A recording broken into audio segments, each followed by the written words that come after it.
Marcos 6. Depois que nós lermos, mantenha a sua Bíblia aberta, não feche ela não. Não feche ela. Você vai ser tentado a fechar ela, não feche ela. Acompanhe comigo. Quando você deixa a Bíblia aberta, você recebe informação daqui, de quem está falando, e recebe informação daqui, dos olhos. Então você tem duas fontes de informação e vai ser muito bom para você. Minha mensagem deve ser reflexiva, mas vamos deixar com Jesus. Parabenizo os irmãos por esses anos aí que estão se dedicando à obra de Deus. Deus abençoe, continue dando bastante crescimento. Isso aí é só o começo, né, irmãos? Deus abençoe. A gente entra aqui, pelo jeito, a gente sempre sai feliz aqui, né, irmãos? Muita alegria. Vocês são alegres, irmão. O pessoal fica até com inveja. Marcos 6, vamos lá para o que importa. Versículo de número 30. Marcos 6, versículo 30.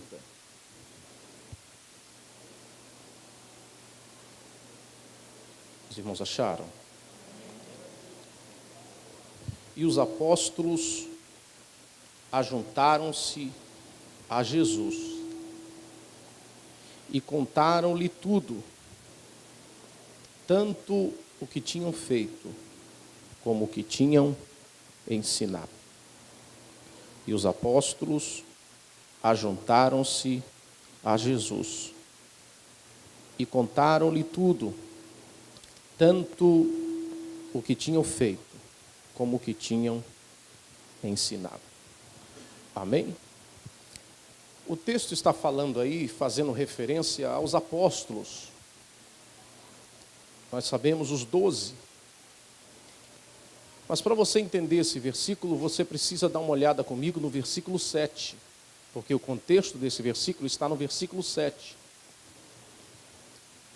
A Bíblia diz no versículo 7 que Jesus chamou a si, veja o detalhe, Jesus chamou a si os 12 e começou a enviá-los. Você vê que Jesus não chamou os discípulos primeiro para fazer para ele. O texto diz que Jesus chamou a si, para si. Isso quer dizer que antes de Jesus chamar os discípulos para fazer algo para ele, Jesus chamou os discípulos para estar com ele. Só para confirmar essa verdade, volte umas páginas no capítulo 3.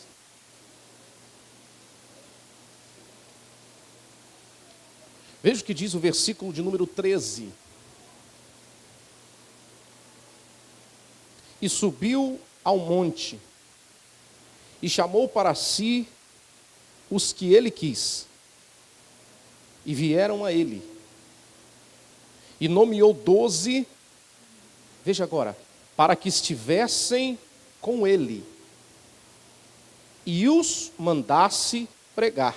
Você vê que o texto não fala primeiro de pregar. Eu vou repetir o versículo. Nomeou 12 para que estivessem com ele e os mandasse a pregar. Você vê que o versículo não destaca primeiro fazer para ele. Primeiro o texto destaca estar com ele. Porque nós não somos chamados primeiro para fazer para Jesus. Nós somos chamados primeiro para estar com Jesus. Isso é tão verdade porque você pode fazer algo para alguém sem estar com esse alguém, mas para Jesus não serve. Para fazer algo para Jesus que seja recebido, primeiro você precisa estar com ele. E quando você tem comunhão com ele, o seu serviço será mais fácil. Então, quando você olha o capítulo 6, volte lá, versículo 7, Jesus chamou a si os 12 e começou a enviá-los, de 2 a 2. Você vê que tudo que Jesus chamou os discípulos para fazer, aqui nesse versículo 7, Jesus vai os chamar e eles vão fazer, a partir desse momento do versículo 7, tudo que eles vão fazer, eles vão começar a fazer juntos. Se você olhar o versículo 12, diz, e saindo eles, veja, eles saíram juntos, pregavam Eles faziam isso juntos. Ao povo que se arrependesse e expulsavam muitos demônios, eles faziam isso juntos. E ungiam muitos enfermos, eles faziam isso juntos e os curavam. Você vê que eles começaram fazendo juntos. E há um interlúdio aí do versículo 14 até o versículo 29. Mas o contexto no versículo 30 é o regresso dessa missão deles. Eles foram, eles pregaram. E agora o versículo 30 diz que os apóstolos ajuntaram-se. Isso aqui quer dizer que eles começaram juntos no versículo 7, mas aqui no versículo 30 eles terminaram aquele trabalho, aquele serviço juntos. E é bonito quando se começa junto, mas melhor do que começar junto é terminar junto. E o texto dá um detalhe, ele diz assim: e os apóstolos, são os 12, ajuntaram-se a Jesus.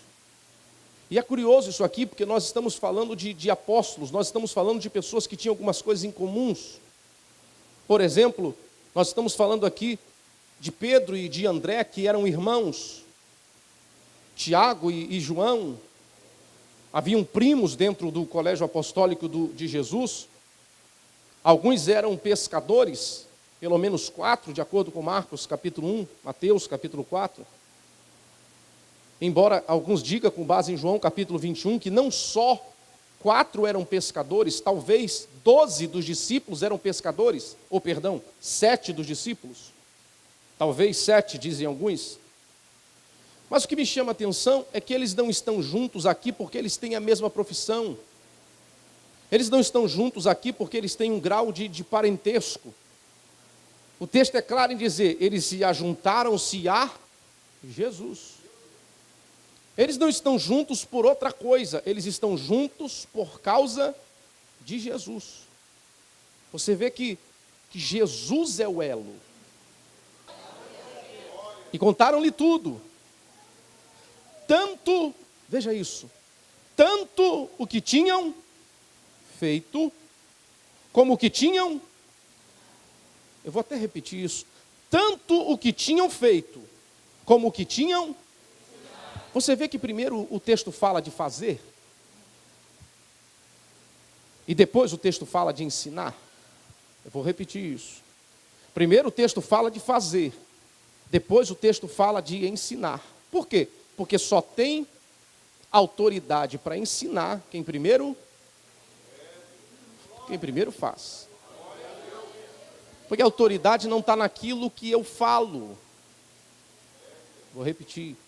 A autoridade não está naquilo que eu falo, está naquilo que eu faço.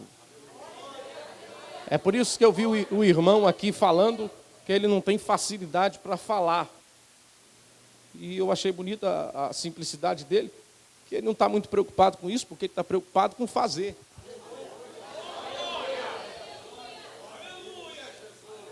E eu quero dizer para você, você pode não ter coragem de falar para 10, para 20, para 30, para 100 pessoas, mas quem disse que Deus está procurando gente para falar? Quem disse que Deus está procurando gente que fala demais? Deus está procurando gente que faz.